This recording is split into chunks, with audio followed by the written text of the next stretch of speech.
ज्ञान त्यांना असलं पाहिजे। लहान आणि छोट्या उद्योगांना मोठ्या उद्योगामध्ये रूपांतरित करण्यासाठीचं मार्गदर्शन आपल्याला त्यांच्या माध्यमातून मिळणार आहे। तुरंत झालेला त्यांनी यथोचित मार्गदर्शन करावं। आपण टाळ्यांच्या गजरामध्ये आपले मान्यवर अतिशय निलेश त्रिभुवन यांचं स्वागत करतो।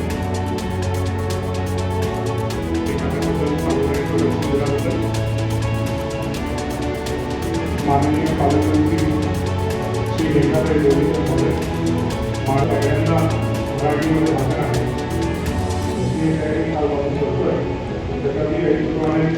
क्रांतिकारी पाऊल उचललेलं आहे। जिल्ह्यामध्ये उद्योग वाढावे यासाठी प्रयत्न करतायत। कसा प्रतिसाद वाटतोय आपल्याला? बघा, हे माझे प्रयत्न पूर्वीपासूनच होते।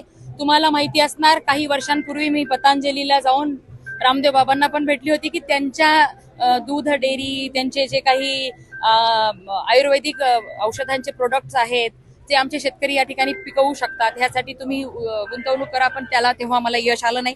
त्यानंतर मी अमूल कंपनीकडे पण गेली काही वर्षांपूर्वी, त्याला सुद्धा मला यश आलं नाही। पण आज मागच्या 1.5 वर्षापासून, म्हणजे जशी मी पालकमंत्री झाले तेव्हापासून ठरवलं होतं आणि म्हणून आज तुम्ही बघितला हा आपला पहिला इन्व्हेस्ट इन परभणी कार्यक्रम अतिशय यशस्वी झालेला आहे। यामध्ये खुशपाल होम टेक्सटाईल्सचं जे मागच्या 20 वर्षांपासून भारतातलं सर्वात मोठं ई कॉमर्सचं मार्केट ज्यांचं बाहेर देशांमध्ये आहे, सर्वात मोठा बिझनेस ज्यांचा आहे, ते खुशपाल होम टेक्सटाईल च्या या ठिकाणी डायरेक्टर आले होते। त्यांनी 350 कोटी रुपयाची इन्व्हेस्टमेंट केली। दसऱ्याला त्याचं भूमिपूजन आपण करत आहोत। त्याच्या माध्यमातून या ठिकाणी 250 लोकांना रोजगार निर्मिती होणार आहे। त्याचबरोबर प्राईम फ्रेश ही लिस्टेड कंपनी आहे जी शेतकऱ्यांच्या सोबत काम करते। तर 10,000 शेतकऱ्यांना आपल्या जिल्ह्यातल्या या ठिकाणी त्यांच्या उत्पादनाला भाववाढ देण्यासाठी त्यांनी या ठिकाणी 250 कोटी रुपयाची इन्व्हेस्टमेंट करण्याचं MOU केलेलं आहे आणि त्यांनी मागच्या 3 महिन्यापासून काम सुद्धा सुरू केलेलं आहे। त्याचबरोबर पालवी ॲग्रो, आपल्याकडे एवढं मोठं ॲग्रिकल्चर युनिव्हर्सिटी असून 1972ला ती युनिव्हर्सिटीची स्थापना झाली होती, पण आज तागायत एकाही BSc MSc झालेल्या मुलामुलींना एवढ्या मोठ्या प्रमाणामध्ये नोकरी लागतील असं कुठलीही कंपनी या ठिकाणी स्थापन नव्हती झाली। हा माझ्यासाठी अतिशय आनंदाचा दिवस आहे आणि ॲग्री युनिव्हर्सिटी आहे आणि पालवी ॲग्रो जे अत्याधुनिक AI युक्त शेती शेतकऱ्यांनी करण्यासाठी भारतातलं, महाराष्ट्रातलं पहिलं, ज्याचे सॅटेलाइट AI युक्त असं त्यांचं एक तंत्रज्ञान आहे। त्यांनी आपल्या इकडे काम सुद्धा ऑफिसचं सुरू केलेलं आहे, तुम्ही जाऊन बघू सुद्धा शकता।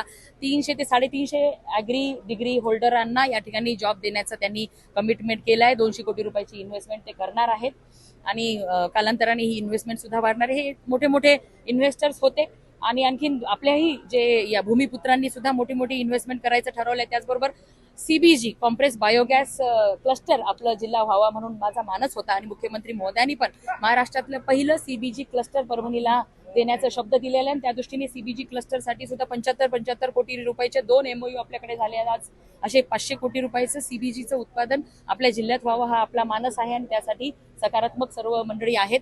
म्हणून हा यशस्वी आपला पहिला प्रयोग झालेला आहे। येणाऱ्या दिवसांमध्ये पण असे प्रयोग चालूच राहतील। जास्तीत जास्त इन्व्हेस्टर्स आपल्या परभणीमध्ये गुंतवणूक करतील, ज्याला बघून आपल्या परभणीतले सुद्धा, आपल्या परभणीमध्ये पण क्षमतावान इंडस्ट्रियलिस्ट आहेत, पण मधल्या काही गोष्टींमुळे त्यांच्यामध्ये थोडी उदासीनता आली होती। पण मला खात्री आहे की आजच्या ह्या कार्यक्रमानंतर त्यांचाही उत्साह वाढेल आणि अनेक भूमिपुत्र सुद्धा या ठिकाणी त्यांच्या इंडस्ट्रीज या ठिकाणी टाकतील आणि मोठ्या प्रमाणावर रोजगाराची संधी आपल्या जिल्ह्यातल्या तरुणांना या ठिकाणी